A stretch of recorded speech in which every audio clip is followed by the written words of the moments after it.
Ya. Baik, selamat malam Bapak Ibu dan saudara semua.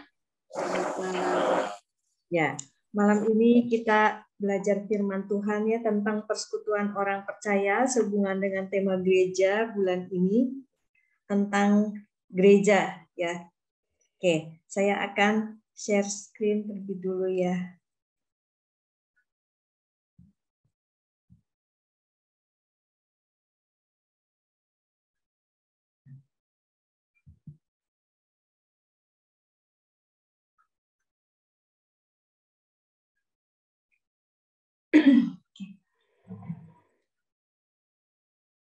Sudah terlihat besar ya di layar Bapak Ibu ya?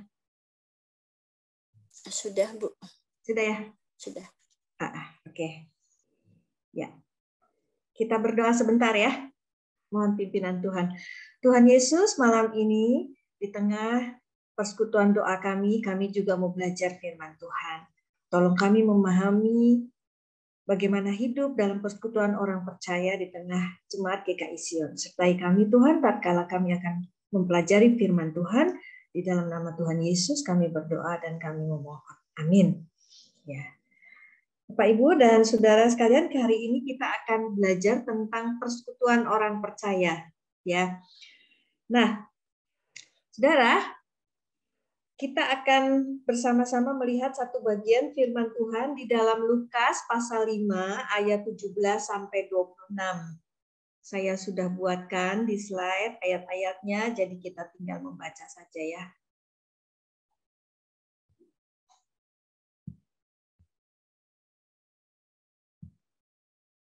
Lukas 5 ayat 17 sampai dengan 26.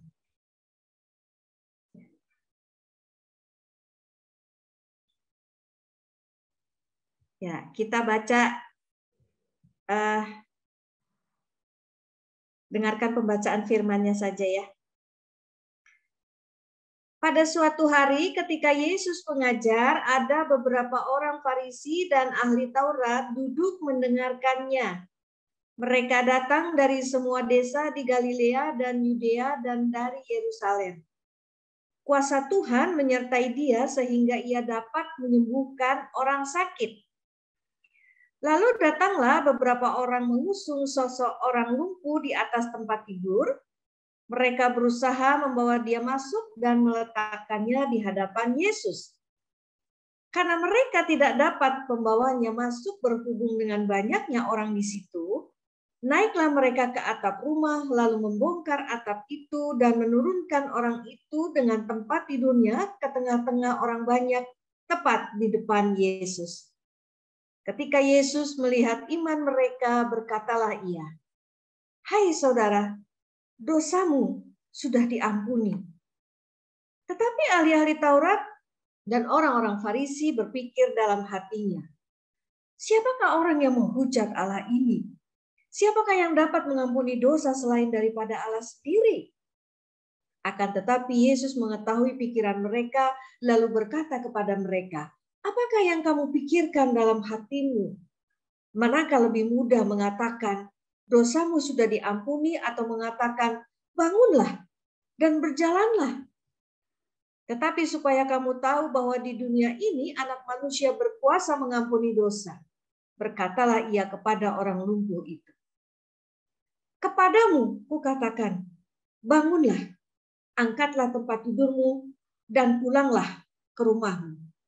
Dan seketika itu juga bangunlah ia di depan mereka, lalu mengangkat tempat tidurnya dan pulang ke rumahnya sambil memuliakan Allah. Demikian pembacaan firman Tuhan kita pada malam hari ini. Maaf, satu lagi. Semua orang itu takjub lalu memuliakan Allah dan mereka sangat takut, katanya, "Hari ini kami telah menyaksikan hal-hal yang sangat mengherankan." Ya.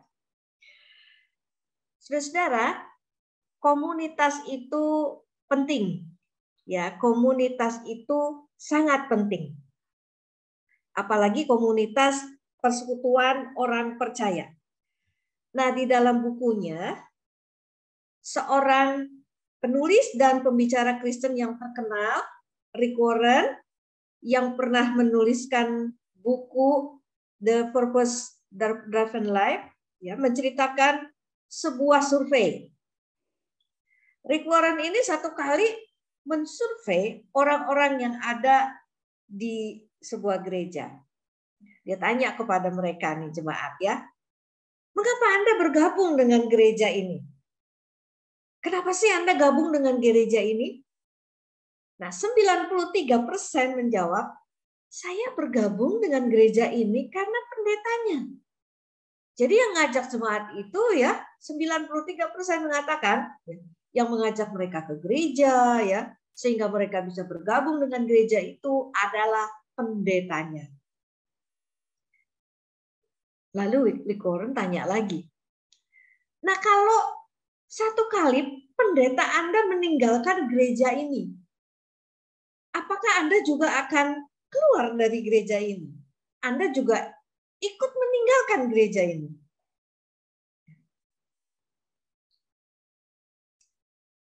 Ternyata ya 93% itu menjawab begini saudara ya.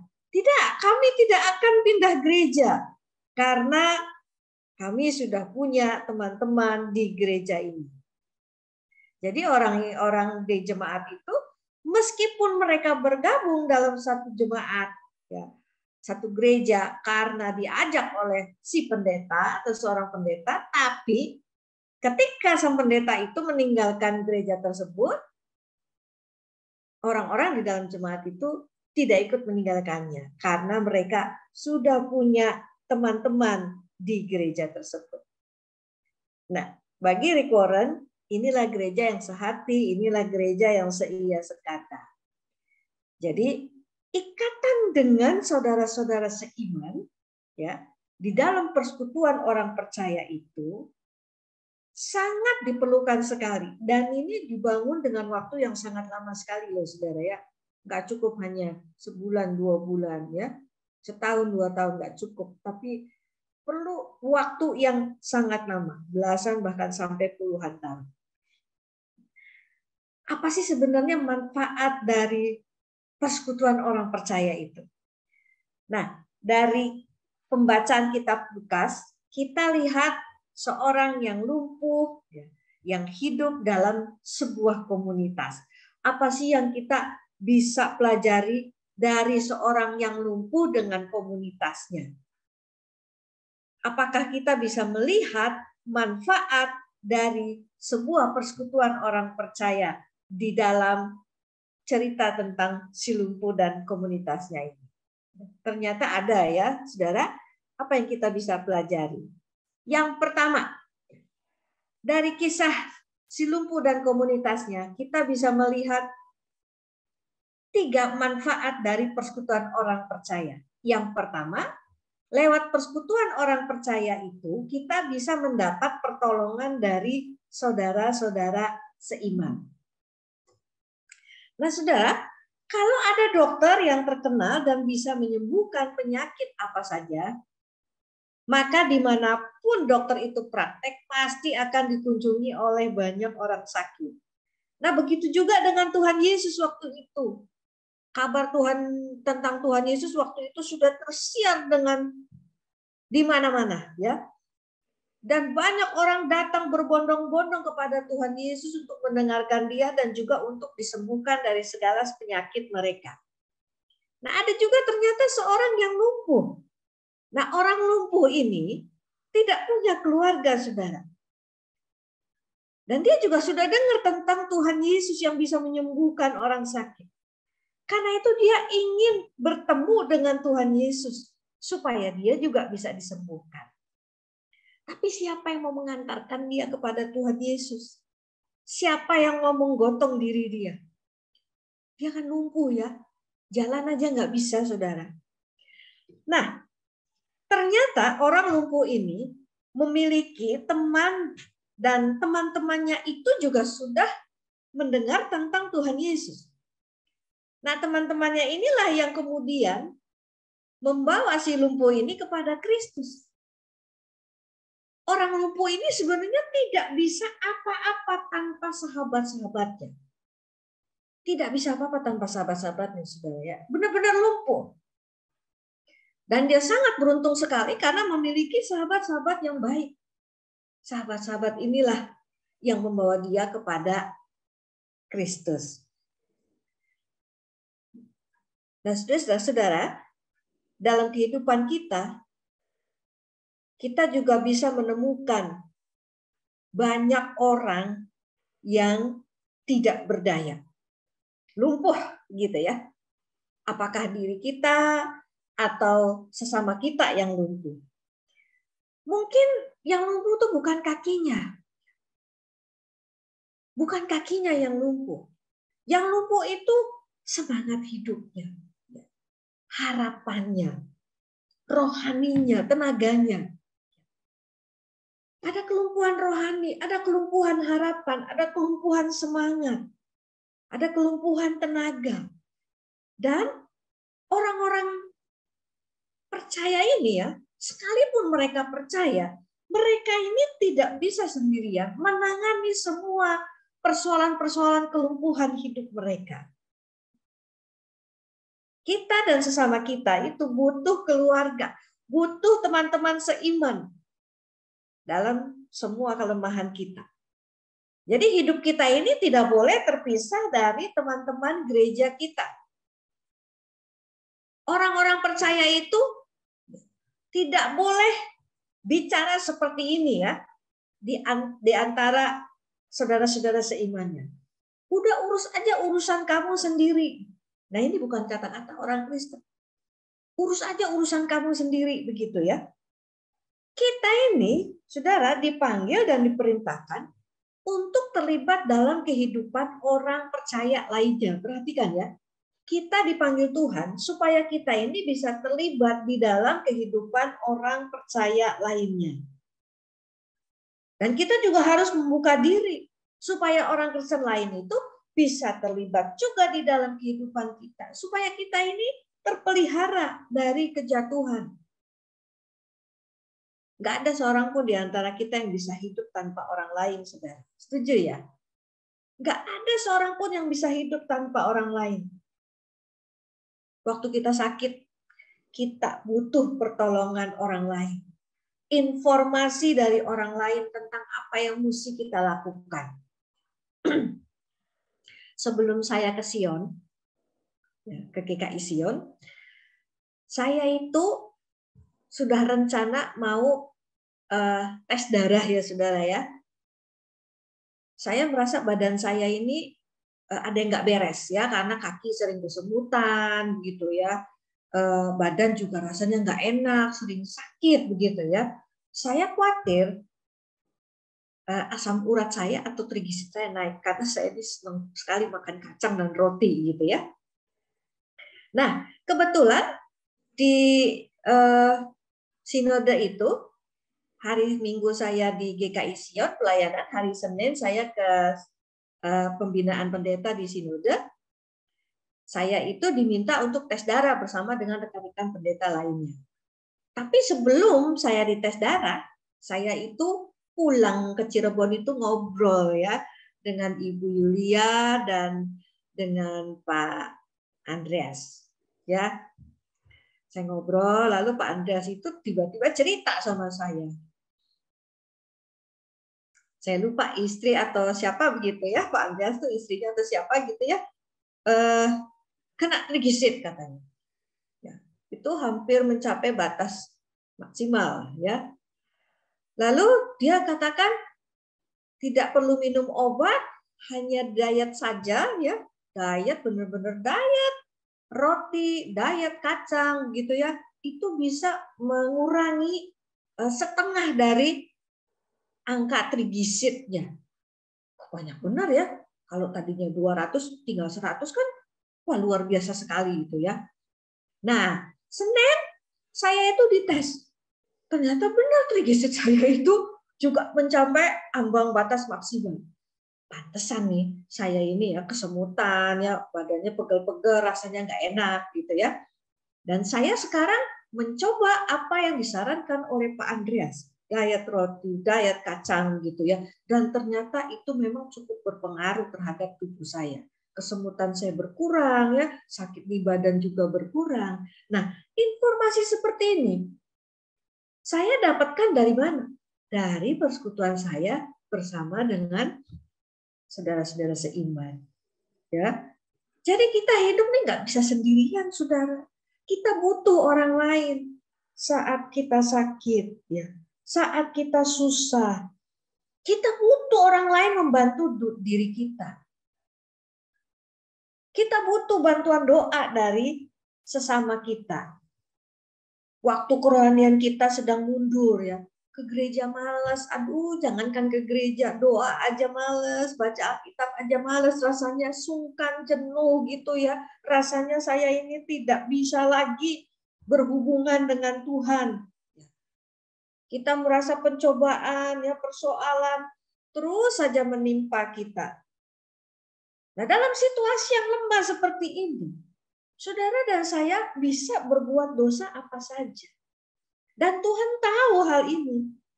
Ya, jadi Tuhan memberikan kepada kita sahabat-sahabat untuk menegur, untuk menasihati kita. Ya, kamu udah lama nggak ke gereja loh, ayo ke gereja. Nah, itu cara Tuhan untuk menolong kita supaya tetap ingat kepada Tuhan. Persekutuan orang percaya itu bisa menjaga kita dari kemunduran rohani. Selain itu ada hamba-hamba Tuhan, para pendeta, para penginjil di dalam gereja yang bisa memelihara, melindungi, juga memperhatikan kerohanian kita. Banyak berkat yang bisa kita terima kalau kita mau menetap di sebuah gereja. Tapi sayang saudara, banyak orang Kristen yang tidak menyadari hal ini, lalu berpindah-pindah gereja, sampai nggak jelas dia itu gereja mana, ya. Kalau lagi pengen yang normal-normal, pergi ke GKI Sion, ya. Kalau lagi mau klasik-klasikan, pergi ke gereja Reform. Kalau lagi mau keroncongan, perginya ke gereja Patsundan. Kalau lagi mau nangis-nangis gitu ya, perginya ke gereja Pantekosta. Kalau lagi mau balas-balasan pantun, perginya ke gereja Katolik. Kalau lagi kepengen jingkrak-jingkrak gitu ya, perginya ke gereja karismatik. Kalau lagi mau ngobrol panjang sama Tuhan, dia nggak ke gereja. Katanya di gereja banyak orang. Susah kalau mau doa, susah mau kusuk doa sama Tuhan, ya, mau mendengar suara Tuhan. Ya udah nggak usah ke gereja. Nah, akibatnya saudara, gereja juga bingung kalau mau mengembalakan diri dia, ya. Dia selalu dianggap hanya sebagai tamu, bukan anggota. Karena minggu ini ada di GKI Sion, minggu depan di Kaiptong, minggu depannya lagi di Katolik, minggu depannya lagi di GBI atau di Karismatik. Nah, semua gereja ini juga tidak bisa mengembalakan dia karena dia nggak dikenal. Domba kesasar ini, saudara, ya. Iblis itu sangat senang kalau kita berpindah-pindah gereja. Karena dengan pindah-pindah gereja, kita nih nggak punya persekutuan yang kuat yang bisa mendukung kehidupan rohani kita, saudara. Jangan menyepelekan kehidupan rohani, loh, ya. Kehidupan rohani kita itu akan menopang kehidupan jasmani kita. Begitu kehidupan rohani kita kuat, maka kehidupan sehari-hari kita, ya, di keluarga, di pekerjaan, itu juga akan kuat, saudara-saudara. Nah, iblis itu senang kita pindah-pindah gereja. Karena dengan pindah-pindah gereja itu, kita nggak akan punya persekutuan yang kuat yang bisa mendukung kerohanian kita.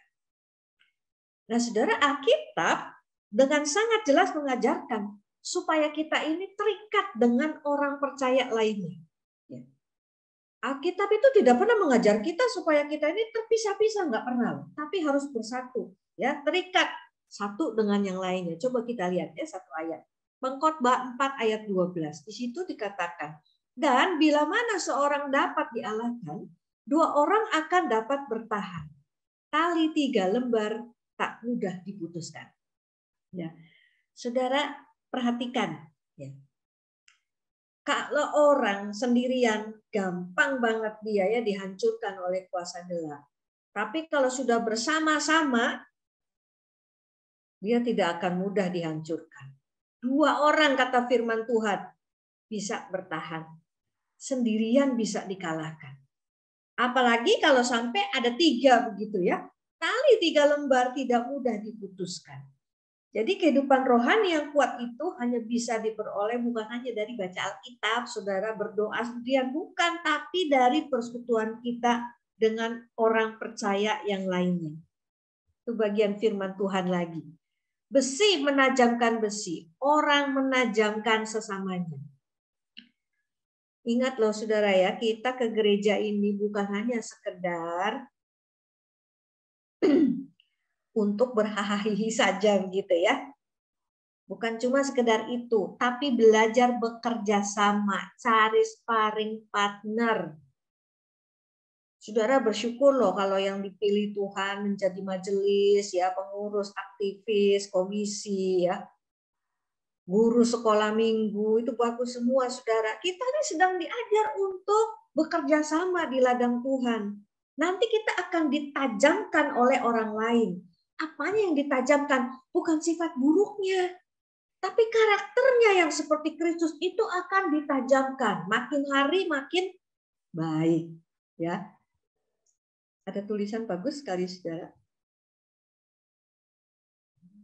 Saya tadi dapat ya. Isinya lucu, tapi mengena gitu ya. Kalau cuma mau nyaman, cari sofa aja, jangan cari sparring partner. Karena tujuan dari hubungan jelas bukan kenyamanan, melainkan ketajaman. Ya. Ke gereja itu jangan cuma cari sofa, saudara ya. Carilah sparring partner untuk mengasah karakter kita supaya makin serupa Kristus. Jadi orang kalau ke gereja itu dia bisa pelayanan bagus sekali. Karakternya bisa diasah, ya. Hidup kerohaniannya juga bisa semakin diasah. Maka orang melayani itu jangan kapok ya. Kalau misalnya sampai ada bersih tegang, ya namanya juga sparring partner gitu ya. Sampai bersih tegang, sampai mungkin ada hal-hal yang gesekan-gesekan, itu bagus untuk menajamkan diri kita semakin menjadi pelaku kehendak Tuhan, ya saudara. Nah, kalau kita melihat di dalam perjanjian baru itu tadi perjanjian lama semua ya, perjanjian baru juga menempatkan persekutuan sebagai prioritas yang tertinggi. Kalau kita lihat Kisah pasal 2 ayat 42 di situ dikatakan, mereka bertekun dalam pengajaran rasul-rasul dan dalam persekutuan dan mereka selalu berkumpul untuk memecahkan roti dan berdoa. Ya, ini jemaat baru loh saudara ya. Ketika jemaat baru terbentuk, yang dilakukan adalah bersekutu. Apa yang terjadi di dalam persekutuan itu? Ada tekun dalam pengajaran rasul-rasul, ya, dan di dalam persekutuan. Jadi selalu berkumpul bersama. Lalu kalau kita melihat juga saudara di dalam 2 Tesalonika 1 ayat yang ketiga, Paulus memuji jemaat Tesalonika atas hubungan antar orang percaya yang terjadi di sana. Di situ Paulus berkata, kami wajib selalu mengucap syukur kepada Allah karena kamu saudara-saudara.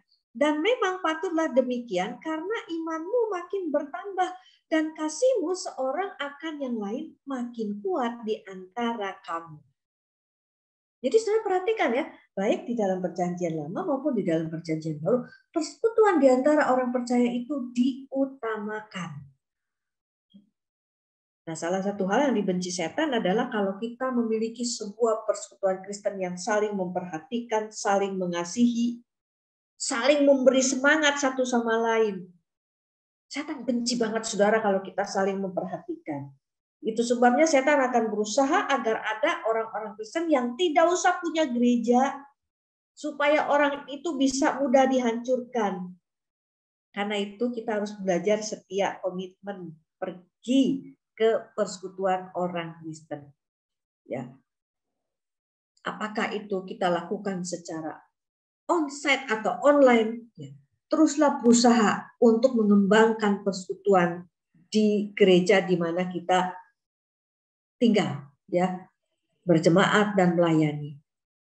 Ya, dalam hal ini tentu GKI Sion. Itu yang pertama. Persekutuan, manfaat persekutuan orang percaya. Kita bisa mendapat pertolongan dari teman-teman seiman kita saat bersekutu. Yang kedua, manfaat persekutuan orang percaya. Yang kedua, lewat persekutuan orang percaya, kita bisa belajar menolong orang lain dengan iman, sehingga kita pun bertumbuh dalam iman. Jadi menolong orang lain dengan iman, kita sendiri juga bisa bertumbuh imannya. Nah, saudara, satu kali ada seorang pemuda yang sedang berjalan melewati tumpukan sampah. Ketika dia berjalan melewati tumpukan sampah itu, lalu dia melihat ada seorang ibu dengan 2 orang anaknya yang masih kecil-kecil. Ibu ini dan anak-anaknya ini sedang mengais-ngais sampah. Melihatnya tuh sangat miris sekali ya, kasihan benar. Ketika melihat ibu dan 2 anaknya yang sedang mengais sampah ini, pemuda ini lalu merasa terenyuh ya. Dari terenyuh, lalu dia marah. Ketika marah, dia berdoa kepada Tuhan. Pemuda ini berkata begini, Tuhan, apa kau tidak lihat? Ada manusia yang sangat menderita. Mau makan saja susah, sampai harus mengais-ngais sampah. Pemuda ini marah sama Tuhan. Karena merasakan ketidakadilan, karena dia merasa Tuhan membiarkan saja ada orang menderita, dan itu terjadi di depan matanya. Apa jawab Tuhan, saudara? Tuhan lalu berkata, itulah sebabnya aku menciptakan engkau. Itulah sebabnya aku menciptakan engkau. Aku sudah berbuat sesuatu dengan mengirimkan engkau kepada mereka. Saudara, dari cerita ini sebenarnya ada sebuah pesan yang sangat kuat sekali untuk kita semua. Bahwa Tuhan menaruh kita di dunia ini bukan hanya untuk dapat berkat dari orang lain, tapi juga untuk jadi berkat bagi orang lain. Kita bukan hanya dapat berkat dari orang lain, dapat pertolongan dari orang lain, tapi kita juga harus jadi berkat untuk orang lain.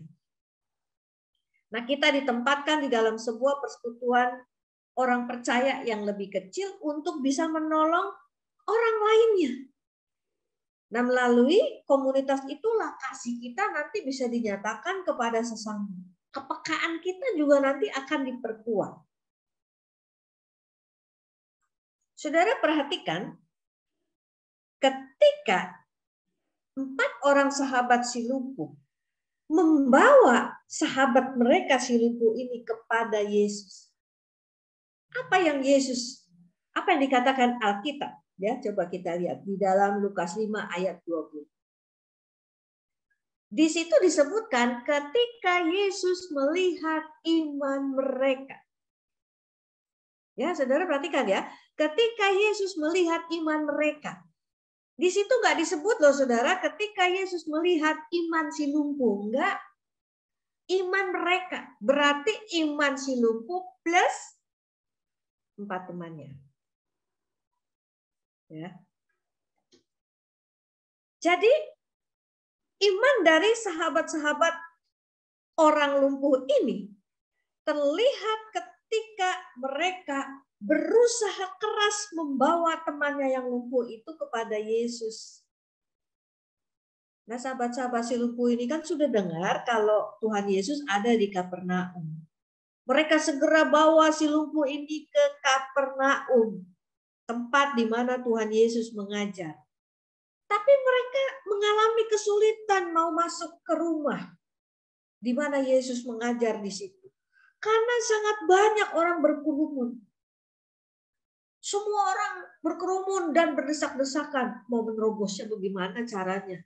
Ya, semua orang nggak peduli dengan sekitarnya. Karena mereka sangat terfokus kepada Kristus, kayak orang dihipnotis saja gitu ya. Mereka sudah nggak peduli lagi pada orang lain. Dan tapi teman-temannya ini tidak putus asa. Mereka sangat percaya kepada Yesus. Kalau kami bawa engkau, kamu pasti sembuh. Kita harus cari cara, bagaimanapun caranya, pokoknya kamu harus ketemu Yesus. Saudara, pintu nggak bisa mereka masuki, atap mereka bongkar.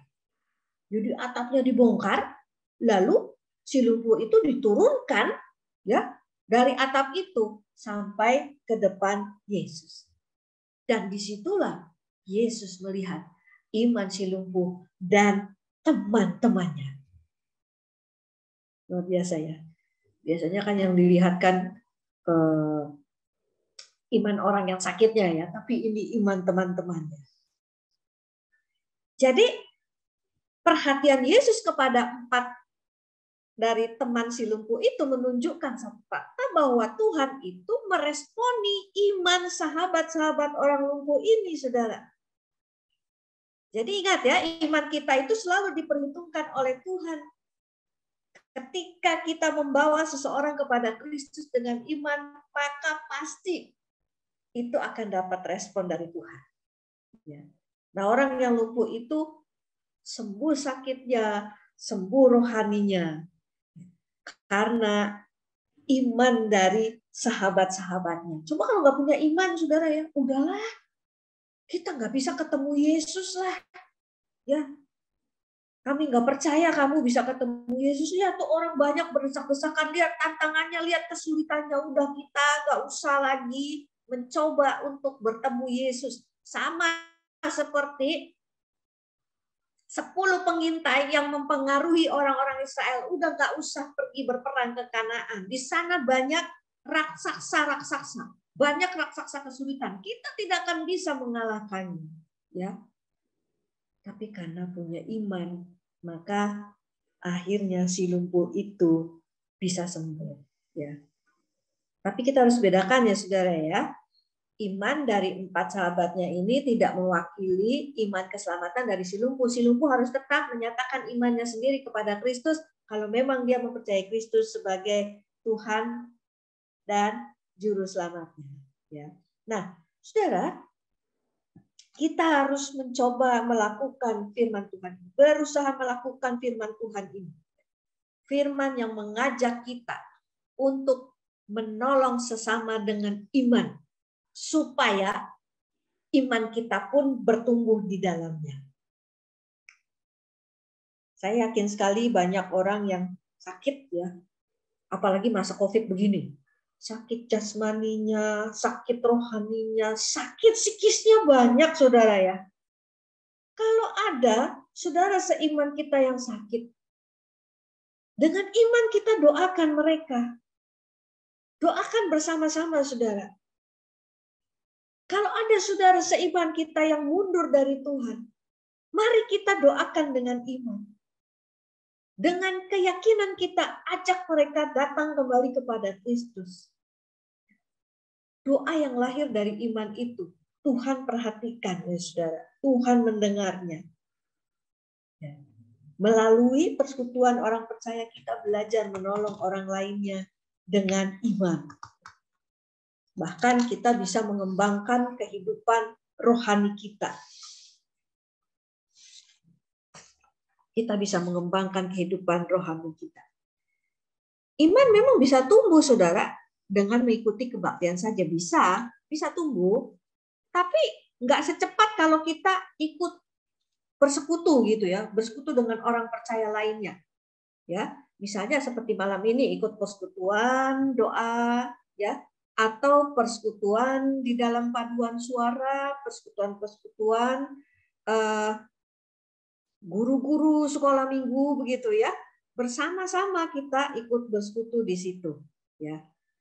Dengan bersekutu kita ini sebenarnya sedang membangun otot-otot kerohanian kita ya, karena dalam persekutuan nanti kita belajar seperti yang Alkitab katakan untuk saling mengasihi, saling mendoakan ya, saling menasehati, saling menolong, saling menerima. Nah, ini akan membuat iman kita semakin bertumbuh. Ya. Saudara, mungkin kita merasa lebih mudah jadi orang suci ketika tidak ada orang di sekitar kita. Ya. Wah, saya ini lebih gampang nih hidup melakukan firman Tuhan kalau saya sendirian. Tapi ingat loh saudara ya, kesucian yang terjadi ketika kita sedang sendirian, ya itu sebenarnya belum teruji, ya. Iman dari keempat sahabat si lumpuh itu tidak akan teruji imannya, ya, belum teruji kalau tidak ada teman mereka yang lumpuh. Tapi karena ada teman yang lumpuh dan mereka membawa teman mereka kepada Kristus melalui atap, maka disitulah iman mereka itu jadi teruji. Betul-betul nggak nih percaya kepada Yesus, ya? Betul-betul nggak percaya Yesus menyembuhkan?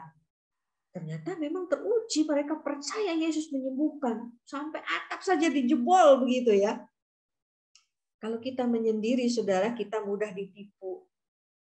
Kita anggap diri kita sudah punya kasih, sudah punya iman. Padahal sebenarnya belum punya. Ya. 4 sahabat si lumpuh betul-betul punya kasih dan punya iman terhadap si lumpuh. Karena mereka betul-betul mengusahakan kesembuhan bagi si lumpuh ini. Kita kadang sering merasa dan mengira diri sudah hebat, sudah mantap rohaninya. Padahal kerohanian kita tuh masih anak-anak, saudara. Tapi lewat persekutuan orang percaya, kedewasaan kita, iman kita, kasih kita akan ditantang, akan diajar untuk jadi dewasa. Ya, jadi ingat saudara sekali lagi, kita bukan hanya butuh Alkitab untuk bertumbuh, tapi kita juga butuh saudara-saudara seiman untuk bertumbuh. Maka tetaplah bergabung dan mengikuti persekutuan orang percaya. Ya. Yang ketiga dan terakhir, saudara, manfaat bersekutu dengan orang percaya adalah lewat persekutuan orang percaya kita akan bertambah kenal Tuhan Yesus. Saudara, waktu Tuhan Yesus ada di Kapernaum, di situ dia mengajar. Itu yang datang banyak orang, saudara. Ya. Orang banyak ini nggak tahu jelas-jelas sebenar-benarnya Yesus itu siapa. Mereka hanya tahu, oh Tuhan Yesus bisa menyembuhkan orang, oh Tuhan Yesus bisa mengusir setan, ya. Oh Tuhan Yesus kalau mau ngajar enak begitu ya, aduh meresap ke dalam hati. Ada orang Farisi, ahli Taurat, ahli agama datang, tapi mereka juga nggak tahu jelas siapa Yesus, ya, nggak tahu jelas. Apakah Tuhan Yesus ini cuma seorang pengkhotbah yang hebat saja, atau sekedar seorang tabib saja? Ya, tapi saudara, di dalam bagian firman Tuhan yang tadi kita baca, Tuhan Yesus ini ternyata memperkenalkan dirinya lebih dari seorang tabib dan lebih dari seorang pengkhotbah atau pengajar. Tuhan Yesus memperkenalkan dirinya sebagai Tuhan. Ketika orang lumpuh itu sudah ditaruh di depan Yesus, maka perkataan pertama yang diucapkan Yesus adalah dosamu sudah diampuni. Itu perkataan pertama. Dosamu sudah diampuni. Siapa yang bisa mengampuni dosa, saudara? Yang bisa mengampuni dosa itu cuma Tuhan. Dan kalau memang Tuhan sudah mengampuni dosa dari orang yang sakit, maka sebagai buktinya orang itu mesti sembuh. Orang itu mesti sembuh. Ya. Orang itu harus bisa, kalau sakitnya misalnya kanker, ya sembuh dari sakit kankernya. Kalau matanya buta, ya matanya bisa melihat. Nah ini si lumpuh yang sakit. Maka kalau dia memang dosanya diampuni, dia harus bisa berjalan. Nah Tuhan Yesus sebelumnya tidak pernah mengatakan atau memperkenalkan dirinya sebagai Tuhan. Tapi hari itu dia memperkenalkan dirinya sebagai Tuhan. Ya, dia nggak cuma bilang bangunlah dan berjalanlah, enggak. Dia nggak pegang kaki dari si lumpuh itu lalu suruh berjalan, enggak. Ya, seperti dia mengambil tanah, mengaduk-aduk tanah lalu dioleskan tanah itu ke mata daripada orang buta, enggak. Hari itu Tuhan Yesus mengatakan, dosamu sudah diampuni. Jadi Tuhan memproklamirkan dirinya sebagai Tuhan. Aku ini Tuhan, bukan hanya sekedar pengkhotbah, bukan hanya sekedar tabib. Lebih gampang buat Tuhan Yesus mengatakan, dosamu sudah diampuni, daripada mengatakan bangunlah dan berjalanlah. Kenapa saudara? Sebab kalau Tuhan Yesus berkata, dosamu sudah diampuni, ya sebetulnya nggak perlu pakai bukti. Tapi kalau Tuhan Yesus mengatakan, bangunlah dan berjalanlah, maka Tuhan Yesus harus bisa membuktikannya. Tapi Tuhan mengatakan, supaya kamu tahu bahwa anak manusia berkuasa mengampuni dosa manusia. Ya, Tuhan mau orang-orang memahami, orang yang banyak waktu itu memahami dan mengenalnya sebagai Tuhan, bukan hanya sebagai tabib atau pengajar. Saudara, setelah peristiwa itu, 4 teman si lumpuh akhirnya mengenal Kristus dengan lebih jelas. Ternyata Yesus yang kami dengar selama ini begitu luar biasa hebat. Dia bukan hanya sekedar tabib dan pengkhotbah. Yesus adalah Tuhan. Saudara-saudara, pengalaman rohani dan pengenalan akan Tuhan pasti bertambah saat kita membawa seseorang datang kepada Kristus. Ketika Tuhan Yesus memberikan pertolongannya kepada seseorang, maka iman kita juga akan semakin bertambah kuat. Iman kita juga akan semakin bertambah kuat. Jadi saudara-saudara, mari kita terus bersekutu. Karena lewat persekutuan orang percaya, kita akan semakin mengenal Kristus. Bukan hanya kita bisa menjadi berkat bagi sesama, tapi bukan hanya kita mendapat berkat juga dari orang lain. Yang lebih penting, iman kita bertumbuh dan kita makin kenal Kristus. Itulah manfaat bersekutu di antara kita sebagai orang-orang percaya. Kiranya Bapak, Ibu, dan saudara semua diberkati melalui pendalaman Alkitab pada malam hari ini. Terima kasih. Mari kita berdoa ya. Tuhan, terima kasih malam ini kami sudah berdoa bersama untuk persekutuan kami di antara jemaat GKI Sion. Kami juga sudah belajar akan dari firman Tuhan. Tuhan pimpin kami untuk terus setia mengikuti persekutuan-persekutuan di jemaat GKI Sion, dan kami juga mohon Tuhan menolong kami untuk bertumbuh dalam iman kami saat kami bersekutu. Tuhan pimpin kehidupan rohani kami agar semakin hari kami semakin menjadi pelaku daripada kehendak-Mu ya Tuhan. Tuhan sertai kalau kami akan berpisah satu sama lain, pimpin kami dalam melakukan aktivitas selanjutnya. Hanya dalam nama Tuhan Yesus kami berdoa dan kami bersyukur. Amin.